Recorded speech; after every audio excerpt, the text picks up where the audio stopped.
Entonces, a esta mesa de Big Data Business Analytics, que estará comandada por Andrés García Rodeja, de la empresa HP Enterprise. Y como ponentes, como sabéis, Esther Medina, por la Compañía de Televisión de Galicia, Andrés Mazaira, de Bridge Mediatech, y David Losada, de la Universidad de Santiago. Entonces, cuando quieras, Andrés, te cedo la palabra y empiezas la... bueno, el tiempo que tenemos marcado para la mesa es máximo 1 hora. Si le quitáis 5 minutos, pues mejor. Después también podrán los asistentes pues hacer preguntas o, bueno, en fin, tú diriges a partir de ahora. Fantástico, muchas gracias, Miguel. Bueno, bienvenidos a todos a esta mesa y muchas gracias también a la organización de Galicia TIC por organizar esta mesa sobre Big Data e invitarnos a moderarla y a participar hablando de lo que nos apasiona y a lo que nos llevamos muchos años dedicando desde Hewlett Packard Enterprise, desde aquí, desde Galicia, ¿no? Sobre todo también ahora que hemos abierto un nuevo centro de excelencia aquí también en la Ciudad de la Cultura, pues seguir hablando de Big Data en nuestra tierra y ser un poquito profetas en nuestra tierra sigue siendo una alegría más cada día, ¿no? de estar aquí con todos vosotros. Me acompañan, como comentaba Miguel, voy a hacer una breve presentación de cada uno de los componentes de esta mesa, en la que hablaremos sobre todo de los retos y oportunidades que ofrece el Big Data a las organizaciones, y también me gustaría profundizar en cuál es nuestra situación en Galicia concretamente, ¿no? ¿Qué papel juega el Big Data en la industria gallega y cómo de preparado está el sector TIC en Galicia para afrontar los retos que supone toda esta transformación y todas las oportunidades que hay disponibles? Nos acompaña, como comentaba Miguel, nos acompaña Esther Medina. Esther Medina es ingeniera técnica de telecomunicaciones, tiene un posgrado en tecnologías de la información y las comunicaciones orientado en Internet y un máster también en Derecho en Internet Internacional. Empezó su andadura profesional en Intel Sistemas Inteligentes en el área multimedia con proyectos relacionados en web y realidad virtual de Internet. Posteriormente, comenzó su trayectoria trabajando en el sector público, en donde lleva ya 14 años, más de 14 años dedicada al servicio público gallego, efectivamente, como coordinadora del Centro Multimedia de Galicia y actualmente en la CRTVG, donde es la jefa del área de medios digitales, ¿no? Andrés Mazaira es profesor del Departamento de Organización de Empresas y Marketing de la Universidad de Vigo y se define como un todoterreno empresarial, ¿no? En su experiencia profesional de más de 30 años, siempre ha compaginado la docencia y la investigación universitaria con la gestión pública y el desarrollo de proyectos en el ámbito empresarial. Destacan sus posiciones en el ámbito empresarial, por ejemplo, en el Departamento de Marketing de Conservas Calvo o en la Dirección General de Sogaserso, y también su papel como partner socio fundador de startups de base tecnológica. Entre ellas destacamos Bridge Mediatech, ¿vale?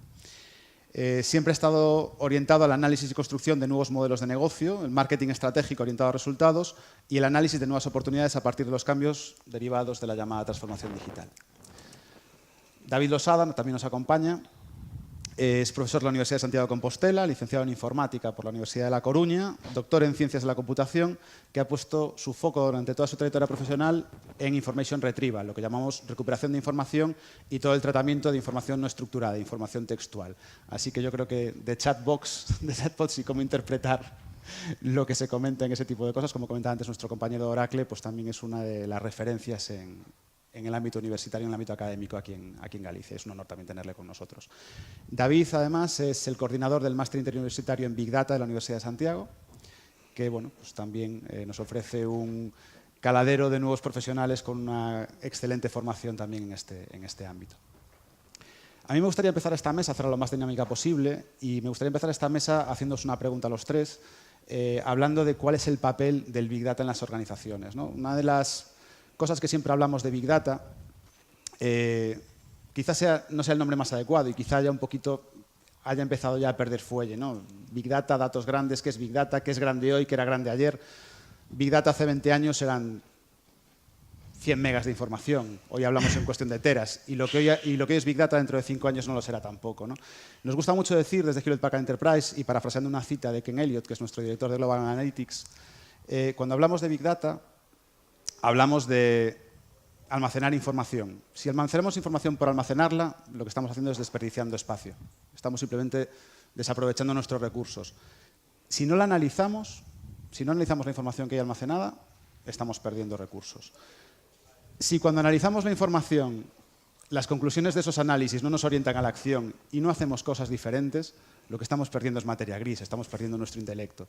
Y si esas acciones que estamos haciendo no tienen un retorno en la inversión, obviamente estamos perdiendo dinero, pero también estamos perdiendo tiempo. Y en esta era de la transformación digital, el tiempo es uno de los activos más importantes que tenemos. Entonces, dentro de un poquito este debate, ¿no?, de que cuando hablamos de Big Data no solo hablamos de almacenar grandes volúmenes de información y procesarlos, sino que también hablamos de transformar las organizaciones, hablamos de cómo una organización puede estar basada en el dato, pues sí que me gustaría conocer cuál es vuestra experiencia y cuál es el papel en vuestras organizaciones y en vuestra trayectoria profesional del Big Data. Así que, por empezar, si quieres, por ejemplo, Esther. Vale, yo como vengo del mundo de la tele, tengo una presentación que está ahí y casi que me levanto porque si no, no la voy a ver yo.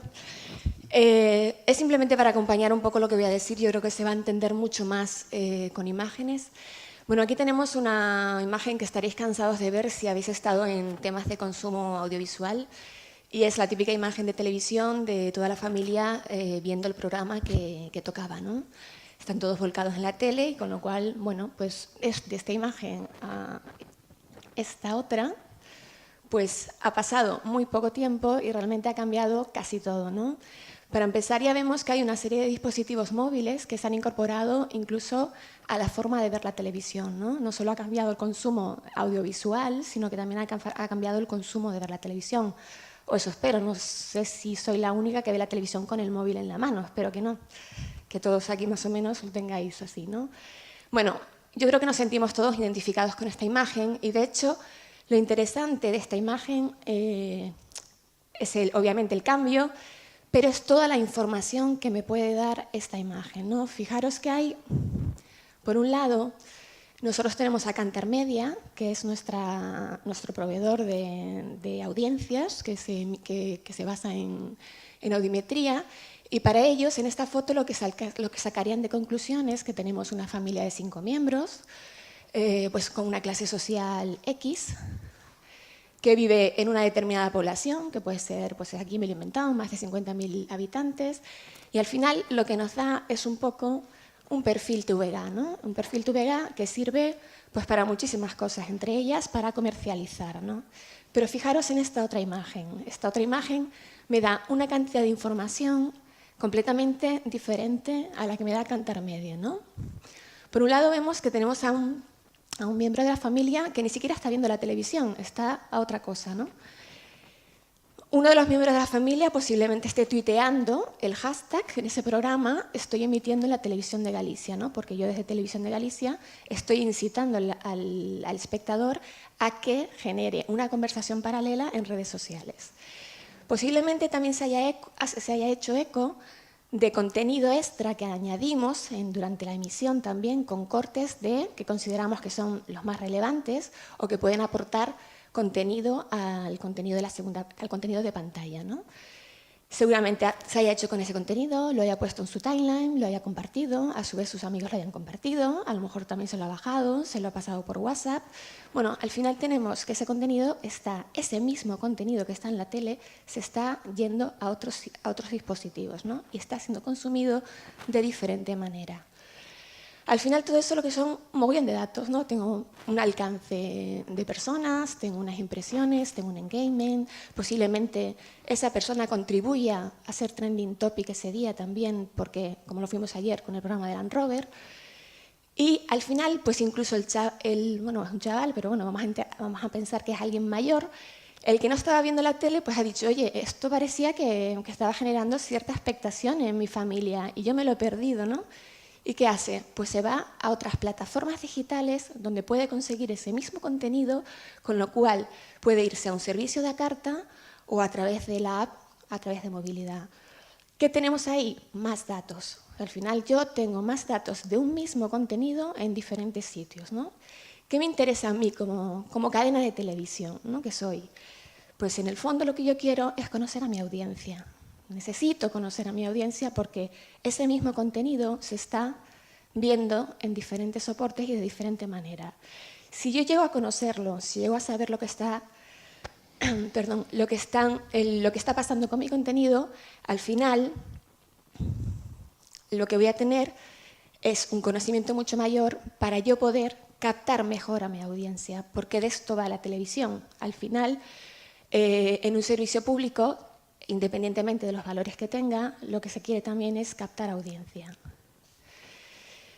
¿Cuál es el reto que tenemos encima de la mesa a nivel de televisión? Pues yo creo que es definir las variables, ¿no? Porque lo que comentaba Andrés, tenemos un mogollón de información, pero realmente, ¿qué medimos, no? Porque yo lo que quiero es medir algo que me sirva para conseguir mis objetivos. Si mi objetivo es conseguir más audiencias, pues necesitaré todos los valores que yo requiera para conseguir eso, ¿no? Esa es un poco la idea, ¿no? Puede ser como pueden ser otros objetivos que yo me marque. En definitiva, ¿de lo que se trata? Pues para una empresa privada lo tendría muy claro. Yo quiero ganar dinero y ya está. Pero para una televisión como un servicio público, pues las variables pues, tienen mayor complejidad, ¿no? ¿Cómo lo estamos haciendo o cómo hemos hecho este trabajo de empezar a conocer a nuestra audiencia, ¿no? Pues hemos realizado plataformas digitales enfocadas a nichos de mercado, ¿no? Nosotros como servicio público, nuestro valor añadido, y creo que tenemos mucho que decir ahí, sobre todo es el nicho de mercado. Hemos creado plataformas y además tenemos cosas muy concretas en las que somos líderes y casi nadie nos puede hacer la competencia, ¿no? Por poner un ejemplo, o sea, el archivo de la Televisión de Galicia solo lo tenemos nosotros y nosotros hemos creado una plataforma digital donde todo el mundo puede acceder a ese archivo audiovisual. Lógicamente, ese archivo es una plataforma de nicho, ¿no? A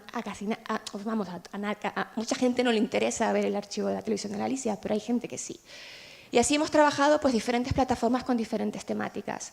Ahora a finales de octubre o mediados, todavía no lo tenemos muy claro, estamos preparando una plataforma que saldrá con un canal de música en el que ya viene preparada con todas esas variables que yo quiero medir para poder conocer mejor a mi audiencia. Y terminando ya con esta cita, lo que no se define no se puede medir, un poco lo que decía Andrés, ¿no? Lo que no se mide no se puede mejorar y lo que no se mejora pues se degrada siempre, ¿no? O sea, nosotros como servicio público lo que queremos es no solo medir, sino analizar, que yo creo que esa es la clave y es la palabra que ha utilizado Andrés al principio. Analizar esos datos es fundamental porque no vale todo tener un mogollón de datos y no saber qué hacer con ellos. Analizar esos datos ¿para qué? Para conseguir que los medios de comunicación públicos de Galicia pues sean sostenibles en el tiempo. Nada más, gracias. Muchas gracias, Esther. David. Sí, bueno, como sabéis yo tengo un poco una visión más de universidad y un poco todo lo relacionado con las tecnologías Big Data desde el punto de vista más académico. Por una parte, para la universidad eso supuso poner en valor conocimientos y tecnologías con las que muchos equipos de investigación llevaban trabajando muchos años, porque bueno, hoy en día, pues cuando tienes un encuentro con cualquier empresa, sea del ámbito TIC o no lo sea, pues palabras clave como machine learning, aprendizaje automático, minería de datos, pues todo el mundo está al cabo de lo que estamos hablando. Un poco por todo el interés que alrededor de esas tecnologías pues, puso sobre la mesa pues, los grandes datos, ¿no?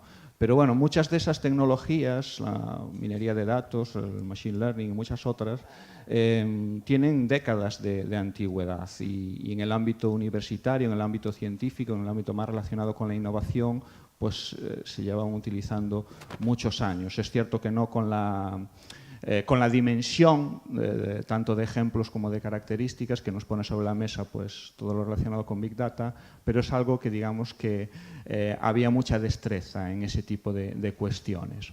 Entonces, por una parte, para las universidades, para los centros científicos, ha supuesto una oportunidad, tanto a nivel de aportar formación en esos ámbitos, en los que ya digo que pues, equipos de investigación llevaban trabajando muchos años, como en fortalecer pues, iniciativas de transferencia de tecnología, el centro que comentó antes Andrés de excelencia, que se ha inaugurado muy recientemente aquí, pues es un claro ejemplo un poco de esta conexión. Y en definitiva, bueno, pues nos ha dado un contexto en el cual pues, fortalecer las colaboraciones y poner en valor pues muchas de las investigaciones y de los conocimientos que ya teníamos de atrás, ¿no? Es cierto, y supongo que saldrá a lo largo del debate, que bueno, pues todo el ámbito de Big Data pues, introduce pues, un dinamismo que no había en los datos que se manipulaban a lo mejor hace 10 años, introduce una heterogeneidad, unas complejidades que no son las típicas de la minería de datos de hace 15 o 20 años, ¿no? Pero bueno, realmente para las universidades y los centros de investigación en ese sentido, y bueno, de ahí la aparición de pues, nuevos títulos orientados a este tipo de tecnologías. Y después ya desde el punto de vista más de universidad y de gran organismo público, digamos que las tecnologías Big Data, pues también, digamos, pensando más como usuarios de las mismas, pues por ejemplo, para un equipo de gobierno de una universidad, pues le reduce, por ejemplo, las dependencias de recursos computacionales propios, por poner un ejemplo, y cada vez más pues, se está recurriendo a este tipo de plataformas un poco desde dar soporte a cuestiones muy básicas del funcionamiento de una universidad, como puede ser el almacenamiento de datos de alumnos, profesores, el dar soporte a prácticas, etcétera. Y también para los propios equipos de investigación, pues digamos, disponer de unas tecnologías que en muchos casos son críticas. Pues se me ocurre, por ejemplo, en nuestra universidad, pues en el ámbito de la genómica, donde pues, por las características de ese tipo de investigaciones, pues tienen la necesidad de manipular masivamente millones de datos de muy alta dimensionalidad, y digamos que estas tecnologías, digamos, dan gran apoyo a este tipo de cuestiones. Y bueno, es un poco lo que... Muchas gracias, David. Bueno, Andrés, sí. En esta primera intervención sí que quiero fijar mis puntos referencias sobre esto. Bueno, para mí la tecnología es una commodity, ¿no? Sé que me van a crujir por todos los lados, pero la tecnología no vale absolutamente, es un coste exclusivamente. Como bien decía su consejero, perdón, soy yo, con la ilusión Hemos prescindido de la tecnología rápidamente.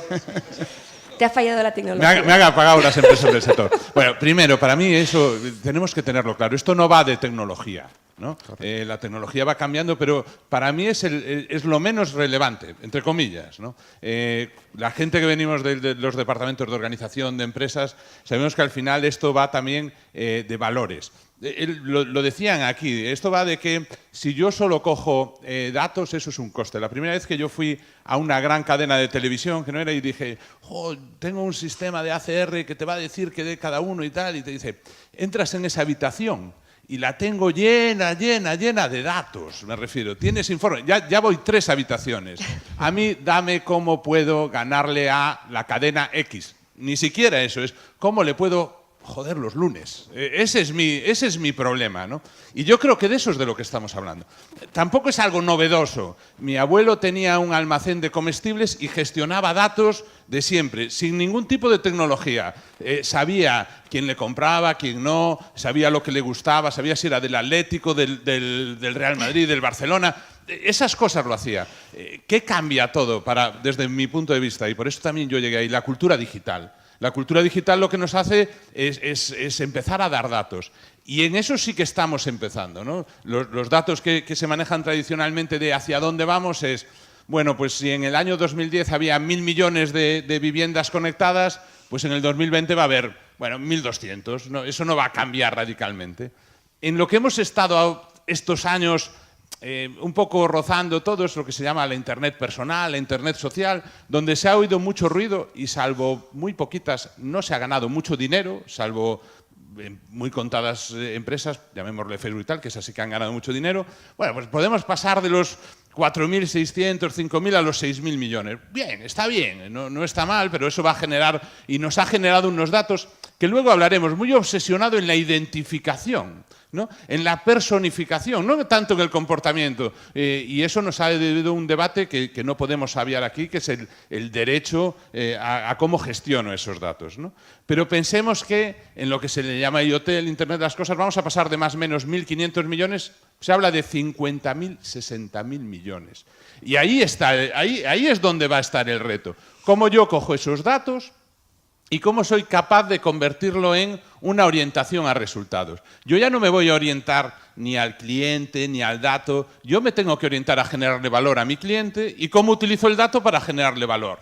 Y para eso no es una cuestión de tecnología, es cuestión de que la empresa realmente esté implicada de arriba a abajo en ese elemento de Big Data. Por lo tanto, a mí, ¿quién me dice mucho? ¿Quién se encarga de Big Data? Si de Big Data se encarga alguien que lleva solo nuevas tecnologías, es probablemente, es una persona de nuevas tecnologías. Ahora, si el responsable de Big Data está en el core de la organización, está en el consejo de administración, ese tío se va a preocupar de que... Y yo creo que estamos empezando, pero yo creo que ahí es donde acabaremos. ¿Por qué? Porque se orientará un poco a resultados, ¿no? Y un poco yo creo que esta primera intervención, sin que me matéis, creo esto no va de tecnología. La tecnología es muy buena, pero va a ir detrás, ¿no? Y si la empresa no tiene claro estos valores, ¿no?, que es convertirlo en resultados, lo único que se acabará convirtiendo es un coste. Hay otro debate también importante, que es no solo lo digital me va a generar muchos datos, sino que probablemente esto lo tengo que gestionar en tiempo real.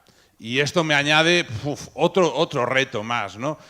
Todas las empresas, desde que yo estudiaba, y ya es hace muchos años, ¿no?, hacían aquello, bueno, vamos a ver el balance, cómo han ido los clientes el año pasado. Eso ya no vale. No es, cierro el año y veo cómo ha ido este cliente. Estamos hablando de otra cosa. Estamos hablando de que al mismo tiempo que genero el dato, lo incorporo a mis resultados y lo incorporo a cómo yo puedo gestionar y darte un mayor valor, ¿no? Creo que ese es un reto que además no solo es de mis clientes con datos pasados, sino que es de la persona que todavía no es mi cliente.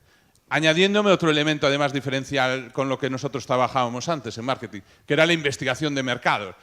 Sabemos, todo el mundo miente, por lo tanto, bueno, solo hay que ver las encuestas, ¿no?, electorales, ¿no?, cómo están últimamente triunfando. Ahora, los datos, los resultados electorales son los resultados electorales, ¿no? El dato es el dato, ¿no? Los datos que nos van a proporcionar los 50.000 millones de cosas conectadas, es decir, mi lavadora, la puerta de mi casa, mi coche, mis gafas, esos son datos reales.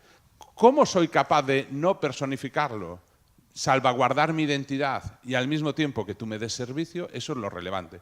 Porque yo sí que quiero decir que a día de hoy lo que empiezo a percibir es que nosotros damos muchos datos como ciudadanos, pero resultados y servicios a cambio de esos datos muy justito, por no decir muy poco. Perdón. Y esta es un poco la pincelada, ¿no? Terminaremos destrozando la tecnología. Terminaréis hablando de tecnología, ¿eh? Muchas gracias por tu intervención, Andrés. Realmente, Big Data al final te aporta el músculo para hacer ciertas cosas que antes no se podían hacer, pero el problema subyacente está ahí, ¿no? El cómo entender lo que está ocurriendo, cómo entender tu entorno y cómo actuar con él. Y eso, como también comentaba antes David, no ha cambiado en muchos años. ¿Qué ha cambiado ahora? Quizá ha cambiado que en ese archivo digital de la Televisión de Galicia, en vez de tener una habitación llena de cintas de vídeo que alguien tiene que apuntar a mano en qué punto aparece determinada persona para ver cuántas intervenciones tiene y qué impactos, eso se puede hacer de manera automática con un procesamiento digital de la información, utilizando inteligencia artificial y poniendo esa información a disposición de los gestores, de la gente que hace la programación, cruzarlo con redes sociales para ver si en ese minuto qué hashtags había, bla, bla, bla, bla. Entonces, la tecnología no es un fin en sí mismo, pero sí que le da una mayor escala, ¿no? Sí, pero ahí tienes que diferenciar, ¿no? Hay una diferencia entre lo que es la digitalización, ¿no?, de procesos, que eso obviamente si no la tienes no puedes hacer lo otro, pero la explotación de datos y el análisis de datos, y lo que dice Andrés, darle valor al usuario por lo que puedo yo aportarle, por lo que sé de él, eso yo creo que es el reto. Y eso es fundamental. Es que yo estoy con Esther, porque es que si yo no te voy a dar datos, es que, a ver, tú estás viviendo de mis datos, ¿eh? Oye, compénsame. Y no estoy hablando de que me vas a pagar algo o no. Dame servicios, dame resultados. Y yo creo que esto es lo que habría que poner encima de la mesa. ¿Realmente los sectores estamos compensando a la gente por los datos que nos da? Ese es el debate. Y cada vez nos pedirá más datos y los damos o no. Porque si no estamos aportando valor, deberíamos de cuestionarnos cómo estamos haciendo el Big Data. Porque no nos obsesionemos solo con ¿cómo lo incorporo a mi cuenta de resultados? Incorporemos a cómo doy mi cuenta de resultados de entrega de valor al cliente. Porque si le doy ahí valor, ahí es donde engancharé la fidelización y él me dará los datos sin problema. Claro, el concepto de empresa ha cambiado. Yo creo que lo fundamental es siempre estar en función del cliente, ¿no? Ya ves que al final todo el mundo decide la programación que quiere, decide qué producto audiovisual va a coger, se crea su propia parrilla de televisión. Si no estás ahí, estás muerto. O sea, si no te pones las pilas para estar a la altura de lo que el cliente quiere, al final esto no sirve para nada, ¿no? Porque al final es un modelo que acabará muriendo. Muchas gracias. Podemos aprovechar ahora que hemos entrado ya en una parte del debate ya más candente para abrir un turno de preguntas, si alguien quiere hacer alguna intervención o complementar o preguntar algo más. Venga, animaros. ¿Cuánta gente que hay aquí ha ganado dinero con los datos? De verdad, ¿eh? No me digáis, es que hay unos hashtags por ahí, como a veces dice, ¿cuántos datos? ¿Qué dinero? ¿Cuánto más valor le ha aportado al cliente porque me ha dado ese dato? Yo creo que eso es lo que deberíamos de cuestionarnos todos, ¿no? Independientemente de que vendamos software y entonces sí que nos da este tema, ¿no? Pero es... Venga, perfecto.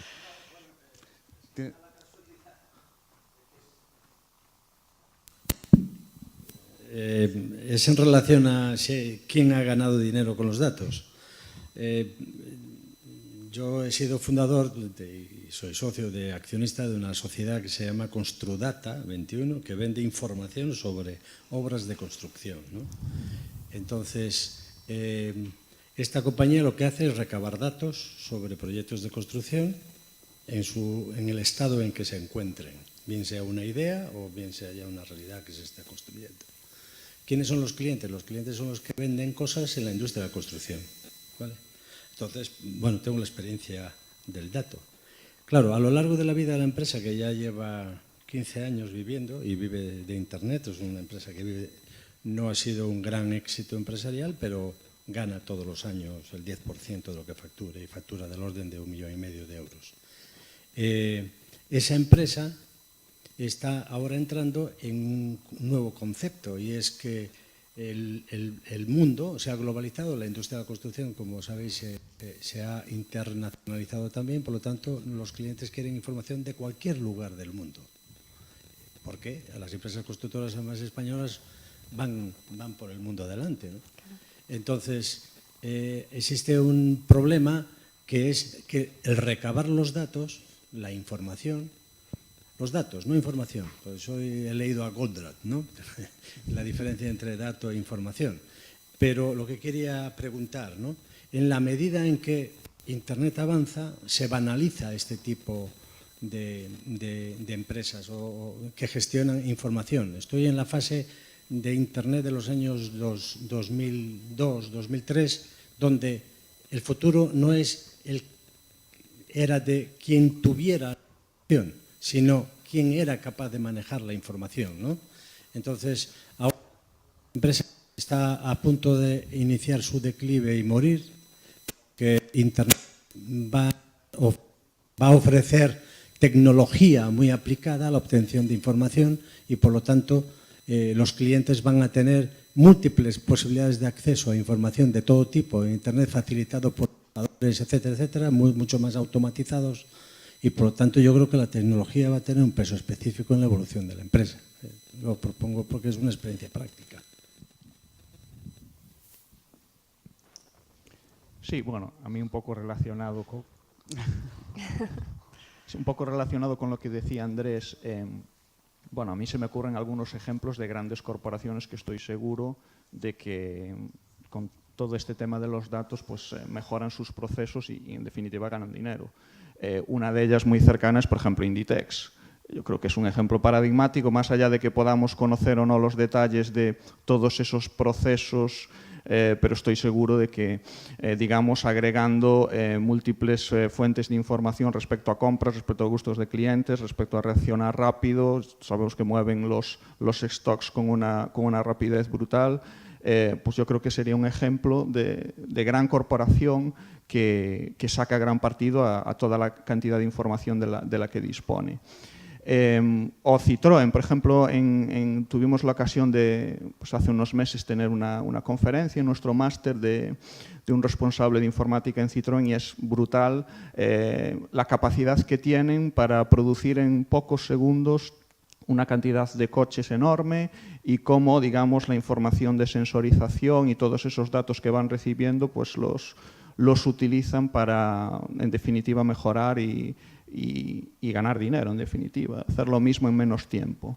Entonces, bueno, eso quizás son dos ejemplos de dos grandísimas corporaciones que son peculiares en el sentido de que, claro, la capacidad que tienen para realmente tener esa cantidad de input de datos y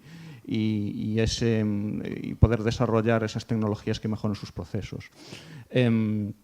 En empresas más pequeñas quizás no conozco tanto detalle, pero bueno, yo estoy seguro de que hay muchas, pues, por ejemplo, que se dedican a Text Analytics o cuestiones de estas que, en definitiva, pues también son capaces de, bien para dar un servicio a terceros o bien para mejorar sus propios productos o servicios, pues son capaces de tener casos de uso exitosos.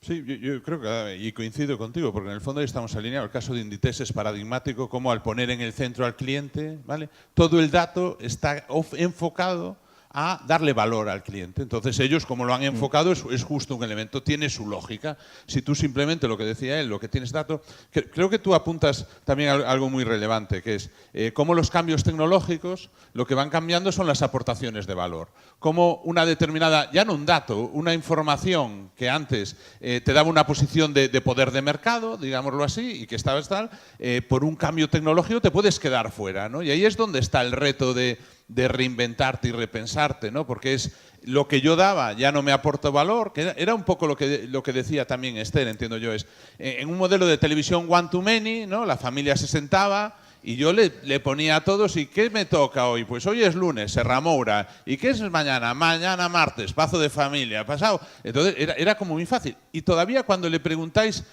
incluso a gente entre 15 y 25 años, valoran de la televisión la facilidad. A mí de vez en cuando me gusta sentarme en un sofá y que me pongan lo que quieran, me refiero, ¿no? Pero lo que tú dices es el debate. ¿Cómo soy capaz de, ante un cambio tecnológico, donde yo me quedo fuera de juego, ¿no?, repensarme para volver a obtener y entregar un valor? A lo mejor puede ser entregando un dato que antes no tenía valor y ahora sí. A lo mejor puede ser yendo, no lo sé, porque no podemos conocer todos los elementos de mercado. Pero en el fondo todos estamos hablando de lo mismo. En el momento en que dejo de dar valor con ese dato, el dato no vale. Efectivamente. Y se muere pronto, me imagino. Sí. Hay un caso muy paradigmático que a mí también me gusta mucho contar, y no es tampoco del todo reciente, tiene unos 6-7 años. Es el caso de Sony. Antes hablamos de Netflix, la recomendación. El Big Data te permite hacer recomendaciones, y con esas recomendaciones vas a atraer más a tus clientes o vas a dar un mejor servicio. Hay valor. ¿Qué hizo Sony hace años? Cuando se empezó a jugar online, el mando de la PlayStation 4 es un mecanismo de captura de telemetría, de datos, y eso no se queda ahí. Eso se procesa, eso se almacena. ¿Para qué? ¿Para qué se almacena? Se almacena para entender los niveles de habilidad de la gente que juega con esa plataforma. Y esos niveles de habilidad se le pueden vender a los programadores de juegos para adaptar mejor a sus audiencias y que tengan mejor aceptación. Y eso es un proyecto real que se ha hecho. ¿Con eso qué se consigue? Se consigue aumentar la adopción, que la gente se sienta más a gusto en la plataforma, y al final, pues PlayStation 4, de tener un entorno de juego online que no podía competir tanto como otros, ¿no? Estaba muy pisado el terreno por Microsoft. ¿Cómo le ganó terreno? Gracias a este tipo de actuaciones, ¿no? Entonces hay muchos ejemplos de este tipo, unos en contenidos digitales, antes hablo de Netflix también, pero luego también los hay en cuanto comentaban en la ponencia anterior, por ejemplo, cómo este tipo de servicios se pueden monetizar directamente en forma de descuentos o en forma de primas que recargan. Y ahí sí que me gustaría introducir un poquito el debate de los retos y el debate ético también, porque en el caso de seguros, pues probablemente todos estemos dispuestos a ceder cierta información para que un seguro nos salga más barato si demostramos fehacientemente con un aparato que somos buenos conductores. Porque todos somos buenos conductores. Los demás no, pero nosotros sí. Uno mismo somos buenos conductores, la culpa es de los demás. Pues vamos a demostrarlo objetivamente y me va a salir más barata la prima del seguro. Pero ¿y con la salud?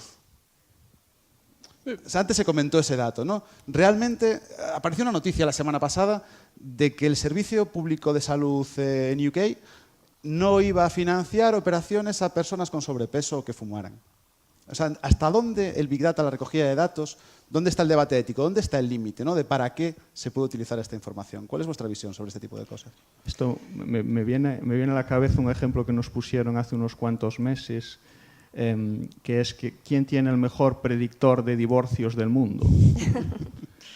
El mejor predictor de divorcios del mundo lo tiene Visa, porque si empieza a ver tus transacciones y empieza a ver patrones raros de que empiezo a tener, no sé, cenas los jueves por la noche y cosas de estas, pues eso es una... Sí, bueno, pero la banca no la puede utilizar. Ese es un ejemplo muy claro y Visa, realmente es lógico que pero con esa información puedas predecir este tipo de cosas. No solo predictor de divorcios, Visa es desde siempre la empresa que tiene más información de nosotros. Del usuario. Por lo tanto, es, además de la de divorcios, pero de todo, de cuándo dejas de fumar o no, de cuándo te despiden o no, de cuándo encuentras trabajo o no, de cuándo tienes hijo o no. Visa es tu vida, ¿no? La tarjeta de crédito, porque es tu consumo, por lo tanto eso al final se refleja mucho, ¿no? Y ahí es eso. ¿Para qué utilizo ese dato?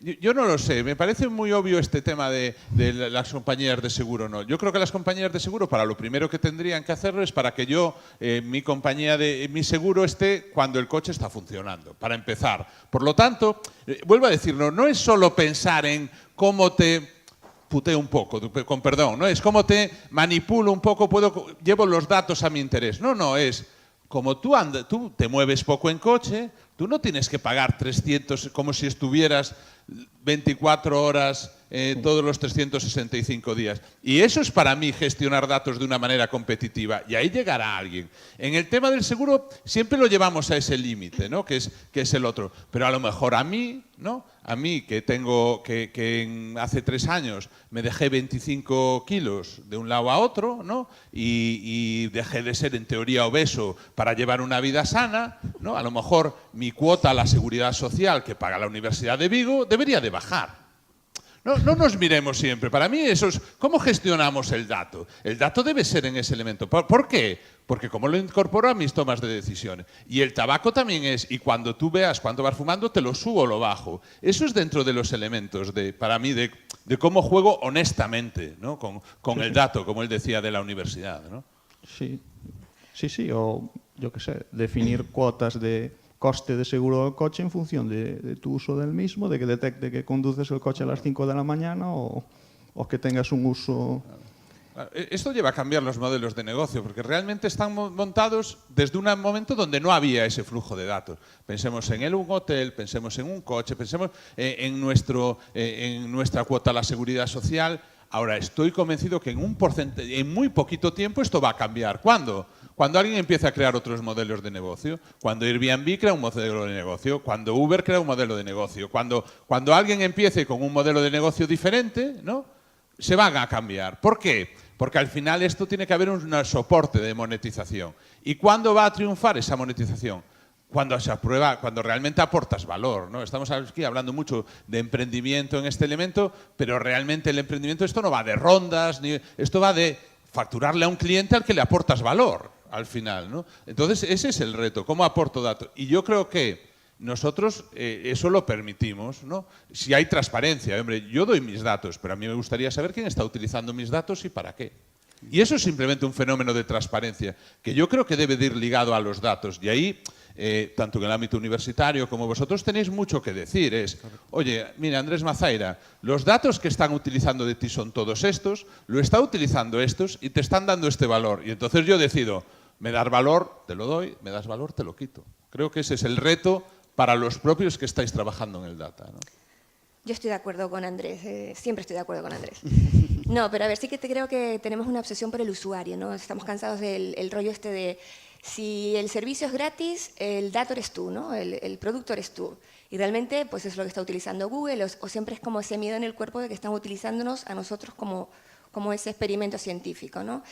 Realmente en televisión yo creo que no es tanto la obsesión por el usuario en sí, por su forma de ser. A nosotros lo que nos interesa, por eso, es analizar y ver el objetivo y ver qué realmente es importante para tu negocio. A nosotros lo que nos interesa es el comportamiento del usuario frente a un producto audiovisual. Entonces, son cosas que al final también las empresas tienen que empezar a mí no me vale medirlo todo. Yo quiero medir lo que me interesa para yo poder mejorar y para poder aportar valor, como bien dice Andrés, ¿no? Entonces yo creo que ahí es un poco la clave. Hablábamos de los bancos. Los bancos yo creo que son los que tienen más información de nosotros y los que menos saben utilizarla. Porque, bueno, también tienen muchas medidas de restricción, lógicamente, pero bueno, que en el fondo no se están adaptando todo lo rápido que debieran a los procesos que están cambiando. Hay millones de oficinas todavía que no tienen ninguna rentabilidad y tienen un problema encima de la mesa, pues importante, porque casi todo el mundo está acostumbrado a hacer las cosas más fáciles. Yo prefiero pedir un crédito a través del ordenador que irme al banco a pedírselo a un tío. Porque al final lo que yo quiero es sencillez y rapidez. Y si tengo que ir al banco, pues ya me genera un cierto estrés. Entonces, al final se trata de eso, ¿no? De aportar siempre valor y ver lo que necesito para yo estar ahí con lo que yo tengo que ofrecer en mi negocio. Sí, en esa línea que hablabais de los datos, ¿no? Yo, quizá de los sectores que están trabajando el dato, uno de los sectores que más lo está trabajando es el ámbito del turismo, ¿no? El ámbito del turismo incorporó muy rápidamente Internet, pues las transacciones de billetes, las reservas de hoteles, ¿no? Eso se digitalizó en el sentido de pasarlo a Internet muy pronto y están también con este debate, el famoso debate de cuándo viene. A mí casi ya me molesta que me pregunten ¿y a qué hora va a llegar? Y lo ponen en el formulario por ponerlo, porque realmente luego nadie mira. Pero sí es tan fácil como decirle, oiga, déjeme su móvil, ¿no? Su smartphone y déjeme acceso al GPS. Y yo voy a saber exactamente 5 minutos antes. ¿Qué compensación te voy a dar? Que tú no te vas a hacer ni una cola. Aunque haya delante 4 autobuses de orientales, tú no vas a hacer un check-in como todo el mundo. Tú no vas a hacer un check-out. Yo te voy a cobrar en función del tiempo que vaya en el hotel. El secreto para mí es trasladar el dato a un modelo de negocio. Ese es al final el secreto. No es tanto, y ahí sí que... Por eso decía que no es solo un tema de tecnología, porque la tecnología no te va a construir ese modelo de negocio. Ese modelo de negocio te lo vas a tener que construir tú, ¿no? Y ahí está, y te dirá a ti, como yo quiero construir este modelo de negocio, necesito este dato limpio, ¿cómo me lo podrías dar? ¿No? Y yo creo que ese es el cambio que hay. No digo, en función de estos datos, ¿qué hago? Sino en función del nuevo modelo de negocio que quiero construir, ¿qué datos necesito y cómo los puedo conseguir? Y si ahora mismo no los puedo conseguir, voy a ti y te digo, oye, dámelos, ¿no? Y ese es para mí el reto realmente del data y de casi cualquier cosa. Que el fondo es el de siempre, es cómo construyo un modelo de negocio que aporte valor, que se monetice y qué datos necesito para ello. Creo que tenemos una pregunta. Sí. Hola, ¿qué hay? Yo soy muy de la parte también de pensar más en el modelo de negocio y en el usuario que en la tecnología, pero soy más todavía de llevar la contraria. Entonces, de la parte de la tecnología, porque habéis estado hablando bastante de casos paradigmáticos, de ejemplos, muchos de ellos, algunos más conocidos, otros menos, pero ¿hasta qué punto está la tecnología de Big Data y Analytics preparada para dar respuesta a esos casos de negocio? Es decir, la propuesta teórica del Analytics de vamos a conseguir predecir, anticipar, vamos a realmente ser capaces de parametrizar lo que está sucediendo y ofrecer un valor, ¿la tecnología está realmente ya madura para dar esa respuesta y es el modelo de negocio lo que no está siendo descubierto? ¿O realmente todos esos modelos teóricos no están llegando? Porque es un hecho que están planteados, son teóricos, pero no hay grandes casos, más allá de Inditex, que no sabemos muy bien qué hace por dentro, no hay grandes casos conocidos de modelos de negocio que estén siendo exitosos. Entonces, ¿realmente el Analytics está ofreciendo el valor que promete o aún no está la tecnología preparada? Yo en mi caso te contesto, lo que no tenemos resuelto es el modelo de negocio, lógicamente. O sea, nosotros tenemos claro que hay que trabajar en esa línea, pero el modelo de negocio de televisión es el que es actualmente y no hay forma o todavía no existe un modelo de negocio que pueda sustituir al que hay ahora, ¿no? Hay que trabajárselo, pero hay muchos intereses también en el que existe ahora y bueno, es una cuestión de pelearlo también, ¿no? Pero existirá ese nuevo modelo de negocio, seguro. Sí, bueno, yo creo que absolutamente sí que está preparada la tecnología, sí que ha habido muchas nuevas tecnologías que han salido en los últimos 10 años y que han permitido que esos algoritmos que comentaba antes David y que venían desde hace muchos años del ámbito universitario, ámbito de investigación, que no estaban aplicados en la industria, se puedan ya realmente poner en producción y poner en aplicaciones que estamos utilizando en el día a día. O sea, el recomendador de Netflix, que salía antes también, por ejemplo, es un ejemplo clarísimo. Todo lo que está pasando en Facebook cada vez que nos llega un anuncio es un ejemplo clarísimo. Y esa tecnología que utilizaban estas grandes empresas, que a lo mejor estaba limitada a grandes compañías con una capacidad de inversión alta, ahora está al alcance de todos, ¿no? Y yo creo que son tecnologías que se están impartiendo además en el máster de Big Data, que está siendo profesionales ampliamente formados y nuestra experiencia también como empresa proveedora de servicios en este ámbito, siempre la pregunta es el para qué. O sea, una vez que un cliente nos dice para qué, el reto tecnológico se puede solventar. Puede ser más o menos caro, ¿vale? Y muchas veces la necesidad de tiempo real o la necesidad del volumen que manejes, pues eso te va, como decía antes Andrés, eso es un coste.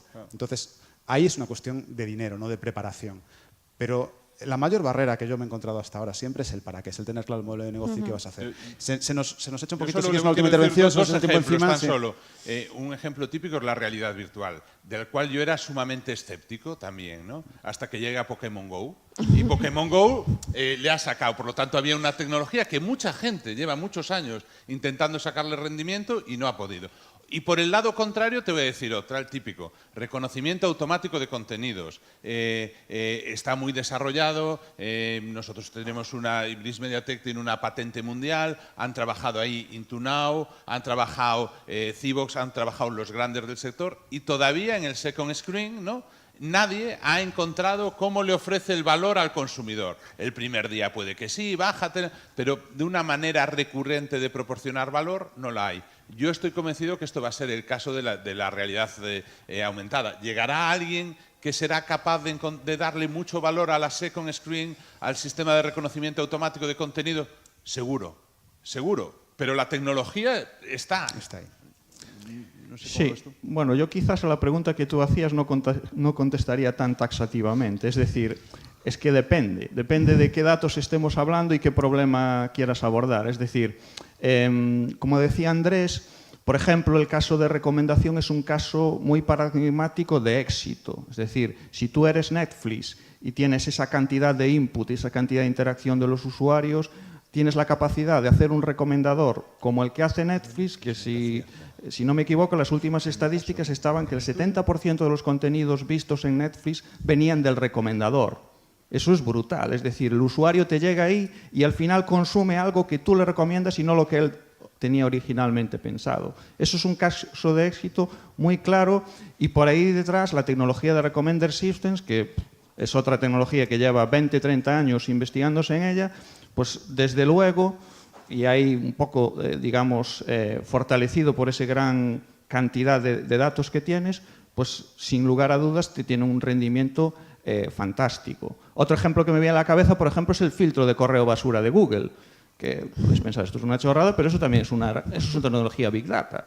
Y es un caso que todos estaremos, yo creo que de acuerdo, en que el rendimiento que tiene eso está por encima del 90%. No todos hay muchísimos problemas de predicción que es muy difícil llegar a esa capacidad de, digamos, de catalogación automática. Entonces, casos como esos, pues sin lugar a dudas, la tecnología está preparada. Pero es cierto que hay muchos otros problemas de Predictive Analytics que todavía la tecnología pues está, digamos, desarrollándose. Y aquí en tecnología me estoy refiriendo más a la parte del data science, ¿no?, de los modelos de aprendizaje. Pues en los últimos años está todo el desarrollo de todo lo relacionado con Deep Learning, que por ejemplo para temas de vídeos o de reconocimiento de sujetos en imágenes, pues evidentemente pues ahí pues, se van desarrollando cosas y va mejorando el estado del arte. Pero bueno, yo no contestaría taxativamente ni sí ni no, depende. Depende qué datos tengas, qué quieras predecir. Y ahí siempre hay el reto de encontrar la señal en el ruido, que a veces estás intentando encontrar una señal que no existe, que no hay señal. Lo único que tienes es ruido, como hablábamos antes. Pues dejamos entonces con este final abierto de depende. La mesa se ha pasado el tiempo volando, la verdad es que ha sido tremendamente interesante y se ha pasado el tiempo rapidísimo, se nos echa ya encima. Muchísimas gracias a todos por vuestra atención y muchísimas gracias Andrés, David, Esther por acompañarnos esta mañana hablando de Big Data. Un placer, muchas gracias. Gracias.